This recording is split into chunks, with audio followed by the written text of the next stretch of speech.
তারেক রহমান সাহেব, বর্তমানে ছাত্র জনতা যারা আন্দোলন করেছে, হাসিনাকে যারা সরিয়েছে, তারা সরাইছে, এটার জন্যই আপনার মা লন্ডনে এসে চিকিৎসা পাইছে, এটার জন্যই বাংলাদেশের আপনার বিরুদ্ধে কেসটে যেগুলো আছে এগুলো উঠানোর ব্যবস্থা করা হয়েছে। ওয়াকারের মতো লোকজনরা আপনাকে সুযোগ পাইলে গুলি করে ফেলায় দেবে। রয়্যাল লোকজনরা, হাসিনার শেষ প্রতিশোধ ছিল দুইটা, আপনার বাবার বংশকে নির্বংশ করবে, হাসিনার প্রতিশোধ ছিল। হাসিনার প্রতিশোধের ক্ষেত্রে দুইটা জিনিস এখনো পারে নাই, আপনার মাকে খুন করতে পারে না এবং আপনাকে খুন করতে পারে নাই। এটা ছিল হাসিনার শেষ প্রতিশোধের আগুন।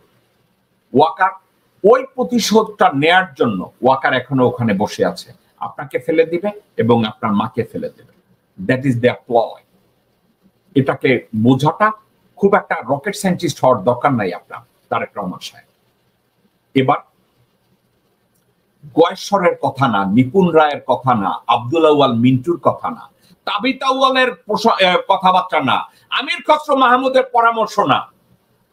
ডক্টর মোহাম্মদ ইউনূসের সাথে কমিউনিকেট করেন, ডক্টর খলিলের সাথে সম্পর্ক বিল্ড আপ করেন, দেন বিএনপি কে নেক্সট সেঞ্চুরির জন্য তৈরি করে নেতৃত্ব নিয়ে দেশের সরকার প্রধান হন। আপনার জন্য আমার দোয়া থাকবে যদি এই কাজটা আপনি সঠিকভাবে করতে পারেন তারেক রহমান সাহেব। আমি ডক্টর মোহাম্মদ ইউনূসের প্রশংসা করব। I commend his decision not to meet this bitch and handing over all those relevant paperwork to the UK authority. That's the right decision. মজার কথা দর্শকবৃন্দ আপনাদেরকে বোঝানোর জন্য, ডক্টর মোহাম্মদ ইউনূস এটা করেছে। আপনারা কি মনে করেন ডক্টর মোহাম্মদ ইউনূসের জায়গায় তারেক রহমান বা বেগম জিয়া যদি প্রধানমন্ত্রী হতো তারা কি এই কাজটা করতো? কাগজপত্র কি লন্ডনে দিত? আমি লিখিত দেই, তারা এটা করতো না, কারণ ওটাও দুর্নীতিগ্রস্ত রাজনীতিবিদ, পরিবারতান্ত্রিক রাজনীতির আদলে। বেগম জিয়া কোনোদিনই এই কাগজপত্র লন্ডনের অথরিটিকে দিত না। কারণ কি জানেন, আওয়ামী লীগের কাছেও বেগম জিয়ার দুর্নীতি এবং তারেক জিয়ার দুর্নীতির অনেক কাগজ আছে, তো তারা দিত না এবং মধ্যে থেকে একটা রেফারির রোল প্লে করত। Therefore, বাংলাদেশের 20 কোটি মানুষের ভাগ্যে একটা জ্বলন্ত সূর্য, ভাগ্যের আকাশে একটা আলোর ঘনাঘটা দেখাচ্ছে। কি? ডক্টর মোহাম্মদ ইউনূসের মতো একজন সরকার প্রধান এসছে, যেখানে আইনের শাসন প্রতিষ্ঠার লক্ষ্যে ডক্টর মোহাম্মদ ইউনূস আজকে হাসিনা পরিবারের, মুজিব শেখ পরিবারের সকল দুর্নীতির কাগজপত্র লন্ডন অথরিটির কাছে দিয়ে দিচ্ছে। Congratulation doctor Mohammad Yunus, congratulation to the interim government, congratulations to the all investigators, those who are working on this case. আমাদেরকে এটা বুঝতে হবে, আমাদেরকে এটা অনুধাবন করতে হবে, আমাদেরকে এটা অ্যাপ্রিশিয়েট করতে হবে। ও মাই পিপল, আপনারা সাবজেক্টটাকে যদি বুঝেন, আমি বিএনপির পক্ষে বিপক্ষে না, আমি শুধু নিরপেক্ষভাবে বলছি, ডক্টর ইউনূসের জায়গায় বিএনপি যদি সরকার চালাইতো তাইলে এই কাজটা তারা করতো না। এবার দ্বিতীয় প্রসঙ্গে আসি।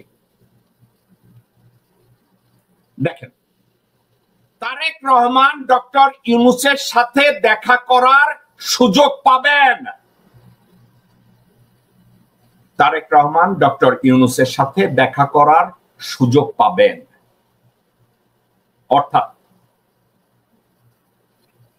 ডক্টর ইউনূস রাজি হয়েছেন তারেক রহমানের সাথে দেখা করতে। এর ইমপ্লিকেশনটা কি, এর মজেজাটা কি, এর আউটকামটা কি? আমরা যদি এক কথায় চিন্তা করি যে তারেক রহমানের সবচেয়ে বড় ব্যর্থতাটা কোথায়, তারেক রহমানের বড় ব্যর্থতাটা কোথায়? তার চারপাশে যদি 10 জন মানুষ থাকে, 10 জনের ভিতরে 8 জন হলো রয়্যাল লোক। এই রয়্যাল যে লোক আছে 8 জন, তার ভিতরে 3 থেকে 4 জন হইতেছে রাস্তার টোকাই, রমনা বটমূলের টোকাই, ইঞ্জিনিয়ারিং ইনস্টিটিউটের বারান্দায় সিঁড়ির উপরে ঘুমায় থাকা টোকাই। এরা কি করে? তারেক রহমানকে মিসগাইড করে, একটা নস্টালজিয়া। আমি আপনাদেরকে একটা কথা বলি, আপনাদের কথাটা নোংরা, কিন্তু আপনারা একটু অনুধাবন করেন। বাংলাদেশের সাহেবদের একটা রোগ আছে, কাজের লোকজনদের সাথে ঘুমায়, বেটিদের সাথে, কাজের বেটিদের সাথে ঘুমায়। এবং কাজের বেটিদের সাথে যখন ঘুমায়, যখন ধরা পড়ে, তখন বলে এটা তো রাজা বাদশাদের রোগ। তারেক রহমানের ওই রোগ। আশেপাশে কতগুলো চাকর বাকর আছে, সে তাদেরকে নিয়ে ঘুমায়, তাদের কথায় পাশার খায়, তাদের কথায় চিতায় পড়ে। তারেক রহমান এই কাজটা করে। তারেক রহমান কোন স্মার্ট মানুষ, কোন দূরদর্শী মানুষ, কোন দেশপ্রেমিক মানুষ, তার চেয়ে ব্রেনি মানুষ, আইকিউতে তার চেয়ে হায়ার আইকিউ লেভেল, তাদের সাথে তারেক রহমান সম্পর্ক মেনটেন করতে পারে না। একটা কথা, তারেক রহমান সাহেব, আপনি যদি আমার কথাটা শুনেন, গত 15-16 বছরে আপনি লন্ডনে যাওয়ার পরে পৃথিবীর কোন দেশে আপনি যাননি, কোন দেশের সরকার প্রধানের সাথে আপনার দেখা হয়নি, কোন দেশের সরকার প্রধান বা কোন মানুষ তারা আপনার সাথে কথা বলতে রাজি হয়নি। তারেক রহমান সাহেবকে কেউ গত 16 বছরে আপনারা কোথাও দেখেছেন তারেক রহমান কোন ব্রিটিশ এমপি, ক্ষমতাসীন লেবার পার্টি, কনজারভেটিভ পার্টি, কারো সাথে সে কোথাও গিয়ে বসেছে, আলাপ আলোচনা করেছে? বিশ্বের কোন সরকার প্রধানের সাথে একটু আলাপ আলোচনা করেছে? করে নাই।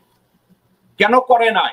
একটা কারণে, কারণ তার দল, বাংলাদেশ জাতীয়তাবাদী দল, ব্রিটিশ এবং আমেরিকায়, ইউরোপিয়ান কান্ট্রিতে টিয়ার 3 টেররিস্ট অর্গানাইজেশন তার দল। বাংলাদেশ জাতীয়তাবাদী দল টিয়ার 3 টেররিস্ট অর্গানাইজেশন, এটা আমি বলি না, কিন্তু আমেরিকার জুডিশিয়ারিতে বাংলাদেশ জাতীয়তাবাদী দল হলো টিয়ার 3 টেররিস্ট অর্গানাইজেশন। ইউরোপিয়ান পার্লামেন্টে, কানাডায়, বিভিন্ন জায়গায় বিএনপি কে ব্র্যান্ড করা হয় বাংলাদেশ জাতীয়তাবাদী দল টিয়ার 3 টেররিস্ট অর্গানাইজেশন। এখন তারেক রহমান ভুলটা কি করেছে? যেদিন ডক্টর মোহাম্মদ ইউনূস বাংলাদেশে ক্ষমতা নিয়েছে, দর্শকবৃন্দ আমার কথাটাকে আপনারা একটু মনোযোগ দিয়ে শুনবেন। তারেক রহমান সাহেব যদি প্রথম দিন ডক্টর মোহাম্মদ ইউনূসকে ফোন করে বলতেন যে চাচু, আমার নাম তারেক রহমান, আমি জিয়ার সন্তান, please appoint me as your special envoy on some particular subject. Tarique Rahman Saheb, আপনাকে যদি ডক্টর মোহাম্মদ ইউনূস একজন স্পেশাল এনভয় করত, মানে বিশেষ দূত করত, তারেক রহমান সাহেব কি হতো আপনি কি জানেন? আপনি যদি ডক্টর মোহাম্মদ ইউনূসের বিশেষ দূত হওয়ার সুযোগ পেতেন, পৃথিবীর কোন কান্ট্রিতে আপনাকে আর আটকাতো না। বাংলাদেশের ডক্টর মোহাম্মদ ইউনূসের বিশেষ দূত হিসাবে আপনি আমেরিকায় আসলে আপনাকে টু শব্দ কেউ করতো না, আপনাকে ফুলের আচরও কেউ দিত না। আপনি যদি ডক্টর মোহাম্মদ ইউনূসের বিশেষ দূত হতেন, ইউরোপের সব দেশ আপনাকে লাল গালিচা সম্বর্ধনা দিত। কারণ কি জানেন? সবাই জানতো ডক্টর মোহাম্মদ ইউনূসের special envoy, one day he will become the prime minister of Bangladesh. এর মধ্যে থেকে আপনি আর কি পেতেন আপনি কি জানেন তারেক রহমান সাহেব? ইউরোপের প্রত্যেকটা সরকার প্রধানের সাথে আপনি দেখা করার সুযোগ পেতেন। ডক্টর মোহাম্মদ ইউনূসের ডিপ্লোমেসিটাকে আপনি শিখে ফেলতেন।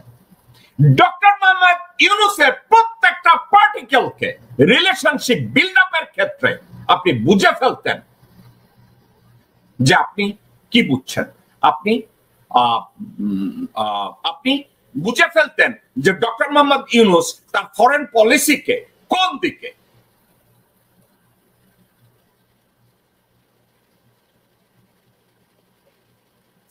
ডক্টর মোহাম্মদ ইউনূসের যদি স্পেশাল এনভয় আপনি হতেন, ডক্টর মোহাম্মদ ইউনূসের স্পেশাল এনভয় হলে তারেক রহমান সাহেব কয়েকটা জিনিস ঘটতো। ফর এক্সাম্পল, আপনার উপরে অনেক দেশের নিষেধাজ্ঞা থাকতে পারে, অনেক দেশ আপনাকে অ্যারেস্ট করার কথা চিন্তা করতে পারতো ইউরোপিয়ান কান্ট্রিতে, আমেরিকায় আপনার এগেনস্টে নেগেটিভিটি কিছু থাকতে পারতো। কিন্তু আপনি যদি ডক্টর মোহাম্মদ ইউনূসের স্পেশাল এনভয় হিসাবে আমেরিকায় ঢোকার সুযোগ পেতেন, কেন বলছি? বাইডেনের সময় ডেমোক্রেটিক গভর্নমেন্ট যখন ছিল, প্রথমেই যদি আপনি এই সুযোগটা নিতেন, আপনি কি করতে পারতেন জানেন তারেক রহমান সাহেব? আপনি আমেরিকায় ঢুকে প্রথমে বাইডেন অ্যাডমিনিস্ট্রেশনের সাথে মিশে আপনি বলতে পারতেন যে বিএনপির এগেনস্টে যে টিয়ার 3 টেররিস্ট অর্গানাইজেশন হিসেবে এখানে ডেজিগনেট করা আছে, আপনি বলতে পারতেন আল্লাহর ওয়াস্তে এই ডেজিগনেশনটা সরাইয়া দেন, ক্যাটাগরিটা চেঞ্জ করে দেন। তারেক রহমান সাহেব, আপনি আপনার দলকে হেল্প করতে পারতেন।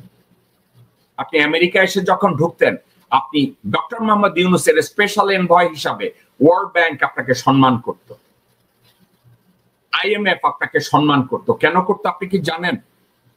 আপনি ডক্টর মোহাম্মদ ইউনূসের স্পেশাল এনভয়। আমি আপনার বাবাকে ভালোবাসি, আমি আপনার বাবাকে শ্রদ্ধা করি, কিন্তু আপনার বাবার অর্জন এত পর্যায়ে যায় না যেটা ডক্টর মোহাম্মদ ইউনূসেরটা গেছে। আপনি যদি ডক্টর মোহাম্মদ ইউনূসের স্পেশাল এনভয় হতেন, আপনি জাতিসংঘে স্পেশাল ট্রিটমেন্ট পেতেন, আপনি স্টেট ডিপার্টমেন্টে একটা স্পেশাল ট্রিটমেন্ট পেতেন, আপনি হোয়াইট হাউসে একটা স্পেশাল ট্রিটমেন্ট পেতেন, আপনি পেন্টাগনে একটা স্পেশাল ট্রিটমেন্ট পেতেন।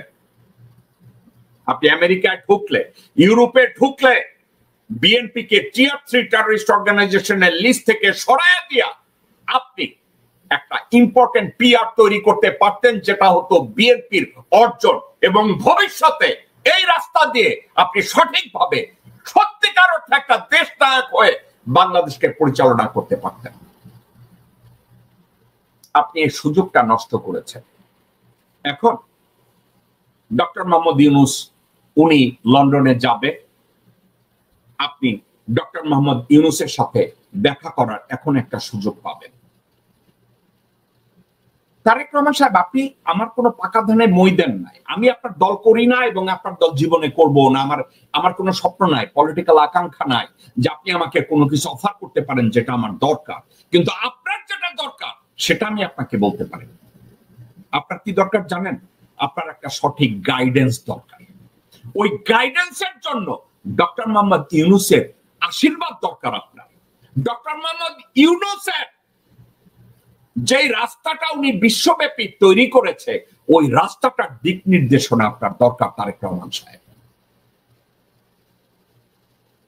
আপনারা যদি ডক্টর মোহাম্মদ ইউনূসের এই গাইডেন্সটা আপনি যদি পেতেন, ডক্টর মোহাম্মদ ইউনূসের এই গাইডেন্সটাকে ব্যবহার করার সুযোগ পেতেন, আপনি তারেক রহমান থাকতেন না।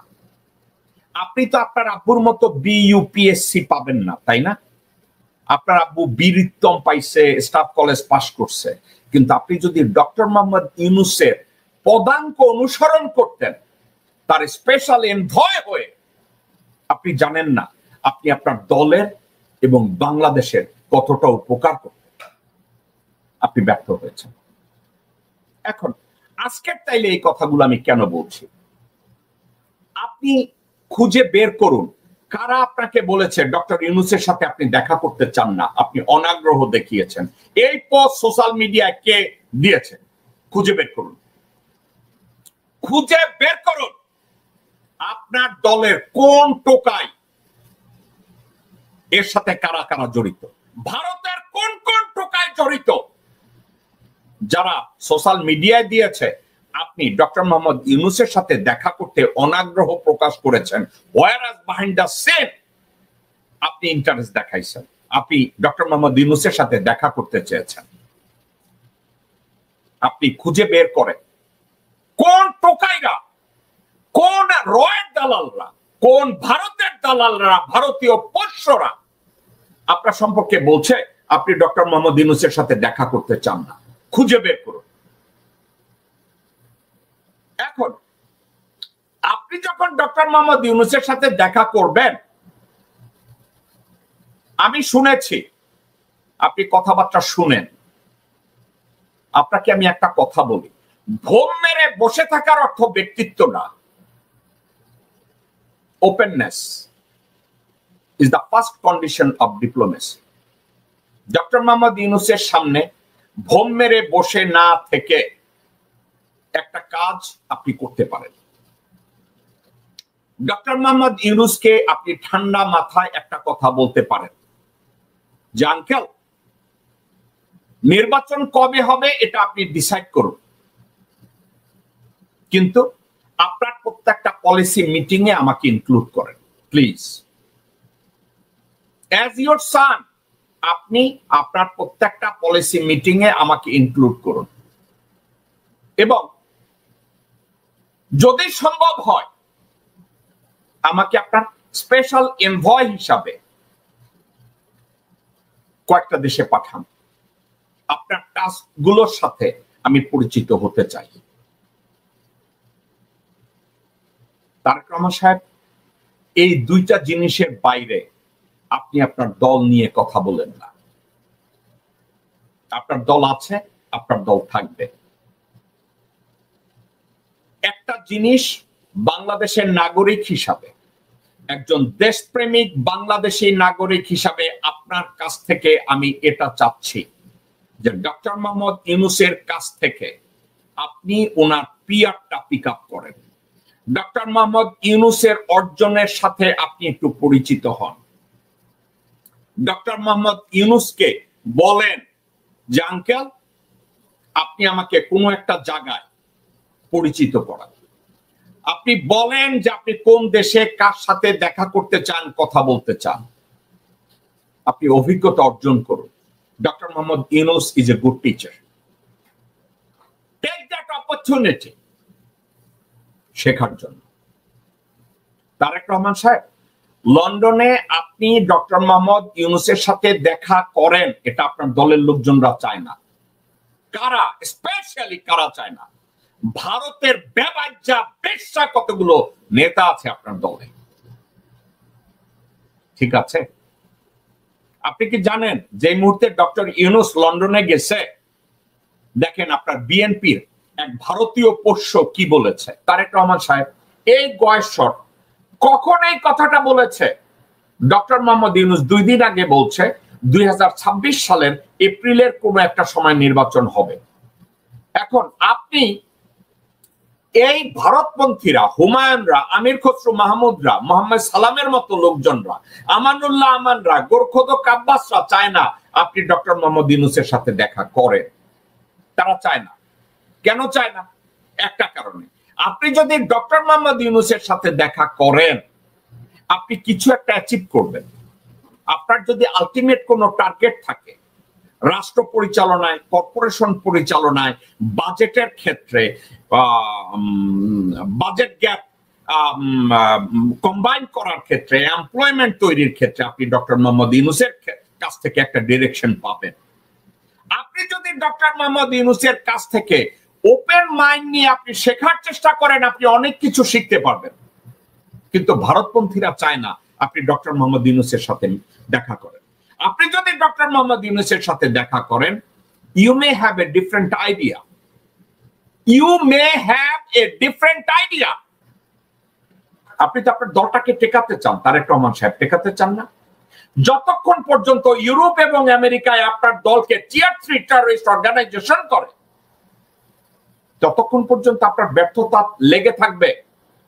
আপনি আমেরিকায় কতগুলো রিকশাওয়ালাকে আপনার দলের, ওই যে আপনার ম্যাকডোনাল্ডস এর ফ্লোর ঝাড়ু দেওয়া আনোয়ার হোসেন খোকন নামের একটা জানোয়ার আছে যে 2 টাকা ঘুষ খায় একটা কমিটি দেওয়ার জন্য। সালাউদ্দিনের মতো একটা গাবুর রয়ের দালালি করে। এদের কাছ থেকে আপনার শেখার কিছু নাই। আল্লাহর ওয়াস্তে আপনার মা দেশে যাওয়ার সময় স্বামীর মতো 2 টাকার এক চাকরকে বলে গেছে আপনারে ঠিক করে চা বানায় দিতে, আপনার টেক কেয়ার করতে। এটা মায়ের আদর। কিন্তু আমি আপনাকে যাই পরামর্শ দিচ্ছি এটা হচ্ছে আপনার বাবার লেগেসি।